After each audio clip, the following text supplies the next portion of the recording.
ഡൽഹിയിൽ നിൽക്കുകയാണ്. ഞങ്ങൾ ഇന്നത്തെ വൺ ഡേ ട്രിപ്പ് ആയിരിക്കും ഈ ബ്ലോഗിൽ ഇടാൻ പോകുന്നത്. നമ്മൾ പോകുന്ന സ്ഥലത്തിൻ്റെ പേര് ചാന്ദിനി ചൗക്ക്. ചാന്ദിനി ചൗക്കിൽ കുറച്ച് ഷോപ്പിംഗ്. നമ്മൾ ആ സ്ഥലവും പിന്നെ റെഡ് ഫോർട്ടും കാണിച്ചു. ഇന്നലെ ഞങ്ങൾ ആക്ച്വലി വന്നതാണ്, പക്ഷെ അത് ബ്ലോഗ് ചെയ്യാൻ പറ്റില്ല. അതിനുള്ള സങ്കടം ഞങ്ങൾ രേഖപ്പെടുത്തി. ഇന്നത്തെ വ്ളോഗിൽ ഫുള്ള് നമ്മൾ ചാന്ദിനി ചൗക്കും റെഡ് ഫോർട്ടും വന്നതായിരിക്കും. ബാക്കി ഞങ്ങൾ ഞാനും ഗവിയും ഗോപു അവിടെ എന്തോ കാര്യങ്ങൾ എന്ത് ചെയ്തുകൊണ്ടിരിക്കണം. എക്സ്പ്രഷൻ ഗൈസ് എല്ലാം നമ്മൾ വ്ളോഗിൽ ഇടുന്നതായിരിക്കും.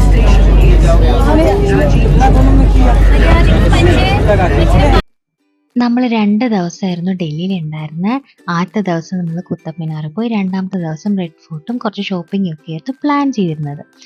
ആദ്യത്തെ ദിവസം പക്ഷേ എനിക്കൊന്നും ഷൂട്ട് ചെയ്യാൻ പറ്റിയില്ല, കുറച്ച് ഹെൽത്ത് ഇഷ്യൂസ് ഒക്കെ ഉണ്ടായിരുന്നു. അതുകൊണ്ട് ആ വീഡിയോസ് ഒന്നും ഞാൻ അധികം എടുത്തിട്ടില്ല കേട്ടോ, സോറി. രണ്ടാമത്തെ ദിവസമായിരിക്കും കുറച്ചും കൂടെ ആക്റ്റീവായിട്ടുള്ള വീഡിയോസിനകത്ത് ഉണ്ടാവുക. അപ്പോൾ നമ്മൾ ഫസ്റ്റ് ഡേ പോയത് കുത്തബ് മിനാറാണ്. കുത്തബ് മിനാർ എന്ന് പറയുമ്പോൾ ഞാൻ എൻ്റെ ജീവിതത്തിൽ ആദ്യമായിട്ട് കാണുന്നതാണ് കുത്തബ് മിനാർ. കാരണം 7ാം ക്ലാസ്സിൽ പഠിക്കുന്ന സമയത്തൊക്കെ ഇങ്ങനെ പഠിച്ചിട്ടുണ്ട് ഹിസ്റ്ററി ബുക്കിലൊക്കെ. പക്ഷേ ആദ്യമായിട്ട് കണ്ടപ്പോൾ അതിൻ്റെ ഒരു എക്സൈറ്റ്മെൻ്റ് എന്ന് പറഞ്ഞാൽ എന്താ പറയുക, പറഞ്ഞറിയിക്കാൻ പറ്റാത്തതായിരുന്നു. എനിക്കിങ്ങനെ പഴയ കാലങ്ങളിലെ റിലിക്സും അവിടുത്തെ ഓരോ ആർക്കിയോളജിക്കൽ സൈറ്റുകളൊക്കെ കാണാൻ ഭയങ്കര ഇഷ്ടമാണ് കേട്ടോ. ഇതുപോലെ ഇഷ്ടമുള്ളൊരു സ്ഥലമാണ് എനിക്ക് ധനുഷ്കോടിയിലെ സ്ഥലങ്ങൾ. എനിക്ക് ഭയങ്കര ഇഷ്ടമാണ് ആ സ്ഥലങ്ങളൊക്കെ. ഇവിടുത്തെ കവാടങ്ങളും ഇതിൻ്റെ നിർമ്മിച്ചിരിക്കുന്ന രീതികളും ഒക്കെ ഭയങ്കര ഭംഗിയാണ്. അത് ഫുൾ ആ റെഡ് സ്റ്റോൺ വെച്ചിട്ടാണ് നിർമ്മിച്ചിരിക്കുന്നത്. പിന്നെ ഒരു കാര്യം, ഈ സ്ഥലങ്ങളിലൊക്കെ എത്തിച്ചേരണമെങ്കിൽ തന്നെ ബ്ലൂ ലൈനും പിങ്ക് ലൈനും യെല്ലോ ലൈനും മജന്ത ലൈനും അങ്ങനെ കുറച്ചധികം ലൈനുകൾ നമ്മൾ ഡൽഹി മെട്രോയിൽ കയറി ഇറങ്ങേണ്ടതുണ്ട്. കാരണം ഇവിടെയൊക്കെ കൂടെ പോകുന്ന ട്രെയിൻ എന്ന് പറഞ്ഞാൽ പല ടൈമിലും പല സ്ഥലങ്ങളിലുമാണ്. അപ്പോൾ കറക്റ്റായിട്ട് ലൈനുകളുടെ കാര്യങ്ങളൊന്നും അറിഞ്ഞില്ലെങ്കിൽ നമുക്ക് വളരെയധികം വഴിതെറ്റാനുള്ള ചാൻസ് കൂടുതലാണ്. പിന്നെ ഇവിടെ അറിയുന്ന ആൾക്കാരൊക്കെ ഉണ്ടെങ്കിൽ കുഴപ്പമുണ്ടാവില്ല, അല്ലെങ്കിൽ ഭയങ്കര ബുദ്ധിമുട്ടായിരിക്കും. പിന്നെ വേറൊരു ഗുണം എന്ന് പറഞ്ഞാൽ ഈ ഡൽഹി മെട്രോ ഉള്ളത് കൊണ്ടാണ് പലർക്കും പല സ്ഥലങ്ങളിലും പെട്ടെന്ന് എത്താൻ പറ്റുന്നത് കേട്ടോ. അതൊരു വലിയ ഉപകാരമല്ലേ.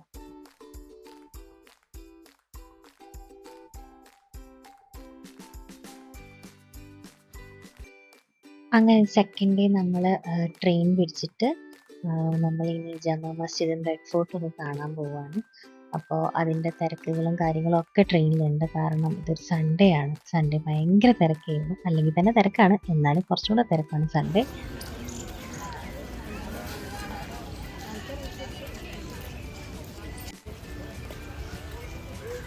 ആദ്യമായിട്ടായതുകൊണ്ടാണ്, അല്ലെങ്കിൽ നമ്മൾ തകർത്തങ്ങനെ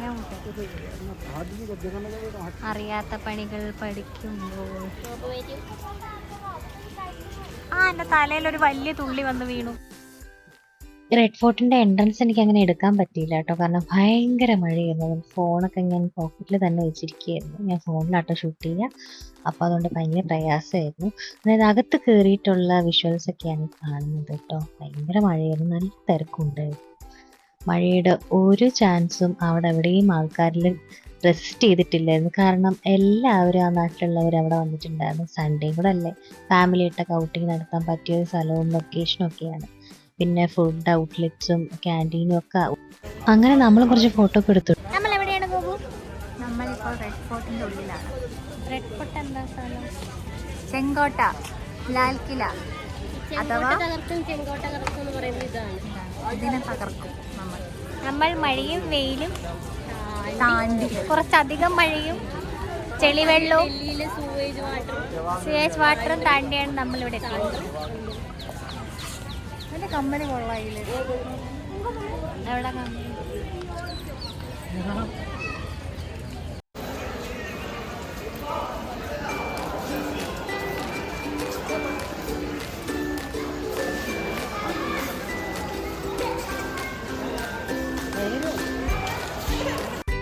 ഈ സ്ഥലങ്ങളൊക്കെ കുറേയൊക്കെ ജോധാ അക്ബറിലെയും ഷൂട്ടിംഗ് ലൊക്കേഷൻസ് ആയിരുന്നു തോന്നുന്നു കേട്ടോ. അതേ റിസംബ്ലൻസ് ഉണ്ട് ഇവിടെ. ഇവിടെ കുറേ മണ്ഡപങ്ങൾ പണിഞ്ഞു വെച്ചിട്ടുണ്ട് കേട്ടോ. അവിടെ എല്ലാം ഈ സാൻഡ് സ്റ്റോൺ വെച്ചിട്ടാണ് പണി വെച്ചിരിക്കുന്നത്. അവിടുത്തെ പെയിൻറ്റിങ്സും ആ കൊത്തുപണികളും ഒക്കെ കാണാൻ ഭയങ്കര ഭംഗിയാണ്. അതിൻ്റെ അകത്തേക്ക് പ്രവേശനമില്ല. കാരണം അവിടെ എല്ലാം കുത്തിവരച്ച് വെക്കും എന്നുള്ളതുള്ളൊരു വലിയ ചോദ്യമാണ്. അതുകൊണ്ട് തന്നെയായിരിക്കും. പക്ഷേ നല്ല കാര്യമാണ് ആൾക്കാർ ഒരു ആർക്കിയോളജിക്കൽ സൈറ്റിന് അതിൻ്റെതായ വില കൊടുക്കേണ്ടത് വളരെ വളരെ ആവശ്യമായിട്ടുള്ളൊരു കാര്യമാണ്, അതും ഇന്ത്യയിൽ.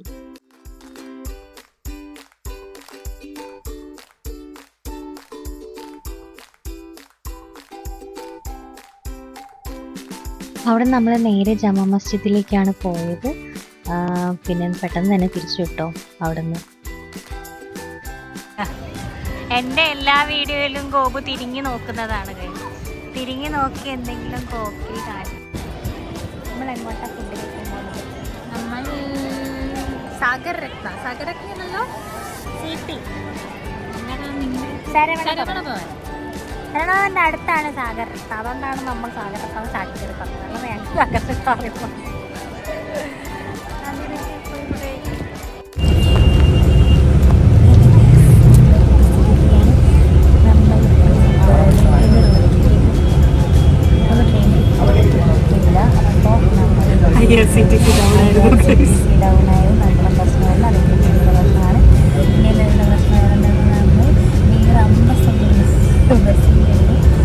റിക്ലൈനിങ് സീറ്റുള്ള ബസ്, കാല് പൊന്നും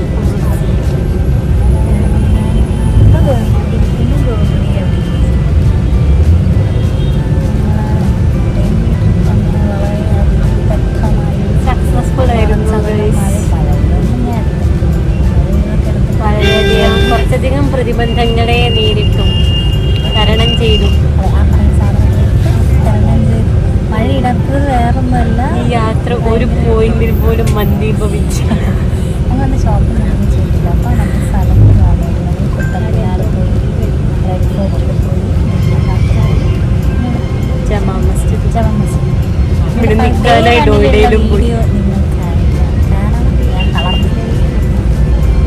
ഫസ്റ്റ് ഡേ നമ്മൾ പോകാനിരുന്ന ഹോട്ടലിന് തീ പിടിച്ചു എന്നറിഞ്ഞ അഹല്യ കേരള ഹോട്ടലിൽ കേരള ഹോട്ടൽ എന്ന് പറഞ്ഞുകൊണ്ട് INA-യിലുണ്ട് ഹോട്ടലാണ് കേരള ഹോട്ടൽ. അവിടെ നമ്മൾ ഫുഡ് കഴിക്കാൻ പോയി. പക്ഷെ അത് ക്ലോസ്ഡ് ആയിരുന്നു. തീ പിടിക്കുന്നതാണെന്ന് പറയപ്പെടുന്നു. അനാവശ്യം കൊടുക്കുന്നുണ്ട്. അതുകൊണ്ട് തന്നെ ഞങ്ങൾ വേറെ ഇപ്പം അപ്പുറത്തുള്ള അപ്പൂസ് അറിയുന്നത് കാര്യം. അപ്പൂസ് ഹോട്ടൽ വളരെ ചെറുതും കണ്ടാൽ വളരെ ഇരിക്കൊന്നുമില്ലെങ്കിലും അത് നല്ല അതെ. എന്നിട്ട് ഞങ്ങൾ അവിടെ കയറി ഫുഡ് കഴിച്ചു. ചോറ്, മീൽസ്, പിന്നെ ഫ്രൈ, അതെന്താ ഫ്രൈ, ചൂരക്കറി, കപ്പ കഴിച്ചു. ഇപ്പം ഒരാഴ്ച എനിക്ക് അടി വന്നിട്ട് കേരള ഹോട്ടലിൽ കയറാൻ പറ്റാത്ത സങ്കടമുള്ളവർ ദയവ് ചെയ്ത് ഇത് പെയ്ഡ് പ്രൊമോഷനല്ല, ഇത് വയറിൽ നിന്നുള്ള സത്യസന്ധമായ പ്രൊമോഷനാണ്. അങ്ങനെ ഞങ്ങൾ ഫുഡ് കഴിച്ച് നല്ല അടിപൊളിയായിട്ട് നമ്മൾ സ്റ്റേ ഒരു ഹോട്ടലല്ലായിരുന്നു, അറിയുന്ന ഒരു സ്ഥലത്തായിരുന്നു. ഞങ്ങൾ നോയിഡ കണ്ടു. ഞാൻ ആദ്യമായിട്ടല്ല, പക്ഷെ ഞാൻ മെട്രോ ട്രെയിനിൽ പോകുന്നത് ഈ ഏരിയയിൽ ഞാൻ DMRCക്ക് എൻ്റെ ഗ്രാറ്റിറ്റ്യൂഡ് ചെണ്ടുകൾ നേരുന്നു.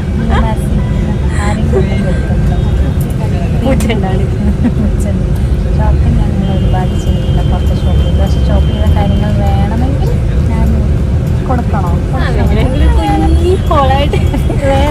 കേട്ടാ ഞങ്ങൾ കുറച്ചധികം എന്താ പറയുക ബാർഗെയിൻ ചെയ്യാൻ ശ്രമിച്ചു. പക്ഷെ എനിക്ക് ചിലവില്ല. ഓവറോൾ അടിപൊളിയായിരുന്നു. ഞങ്ങൾ വിചാരിച്ചത് തൊഴിലിട്ടുണ്ടായി, പക്ഷെ തൊഴിലിട്ടല്ല, വളരെ നല്ല തുപ്പയും ആവശ്യത്തിന് ഷോപ്പിംഗ്, ആവശ്യത്തിലേറെ സ്ഥലങ്ങൾ കവർ ചെയ്യാൻ. അതുകൊണ്ട് ഞങ്ങൾ വളരെ വളരെ സന്തോഷവതിയാണ്, പതികളാണ്. ഇത് വേണേൽ കാണിച്ചു കൊടുത്തോളൂ. ഇത് ഞാൻ ഇതിൻ്റെ നടുക്ക് കിടക്കുന്ന സാധനങ്ങൾ. ക്യാമറ ഫോക്കസ് എൻ്റെ കൈ വിട്ടാൽ ക്യാമറ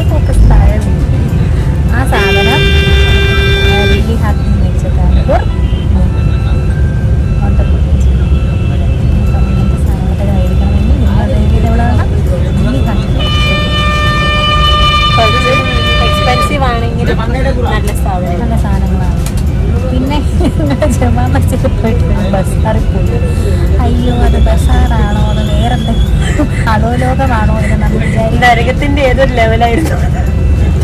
നിങ്ങൾക്കറിയോ, അതിന് ശേഷം ഞാനൊന്ന് വൃത്തിക്ക് ഫേസ് വാഷ് ചെയ്തു. അത്ര കഴിക്കുന്നുള്ളൂ. അതൊരു വളരെ മികച്ച എൻ്റെ ജീവിതത്തിൽ ഞാൻ അത്ര മാർക്കറ്റിൽ പോയിട്ടില്ലപ്പോൾ അത്ര നല്ല അടിപൊളി മാർക്കറ്റ്. എല്ലാവിധ സാധനം അവിടെ ഉണ്ട്. 10 രൂപ തൊട്ട് നിങ്ങൾക്ക് 100 രൂപ വരെ. 100 രൂപയൊക്കെ മാക്സിമം. 50 രൂപ 50ആയിരുന്നു 39 നോർമൽ ഐറ്റംസ് ആണ് ഓഫ് കോഴ്സ് അവിടെ കിട്ടുന്നത്. അപ്പോൾ അങ്ങനത്തെ സാധനങ്ങൾക്കില്ലായിരുന്നു. നമ്മൾ ഈ പറയില്ലേ, ഈ കടലൊക്കെ താണ്ടി പോകണമെന്ന് പറയില്ല, അതുപോലത്തെ ഒരു സംഭവമാണ്. കടലാണ്, പക്ഷെ കടലല്ല, കാറാണ്. മനുഷ്യന്മാരെ തിരിച്ചും തിരക്കും ഞങ്ങൾ ഒന്ന് വഴി തെറ്റും. ഒരാളവിടെ 10 രൂപ വഴിയായിരിക്കും. അതുകൊണ്ട് ഞങ്ങൾ എൻ്റെ വീട്ടുകാരുടെ പ്രാർത്ഥന കൊണ്ടും ഗൂഗിൾ മാപ്പിൻ്റെ ഉപകാരം കൊണ്ടും ഞങ്ങളിവിടെ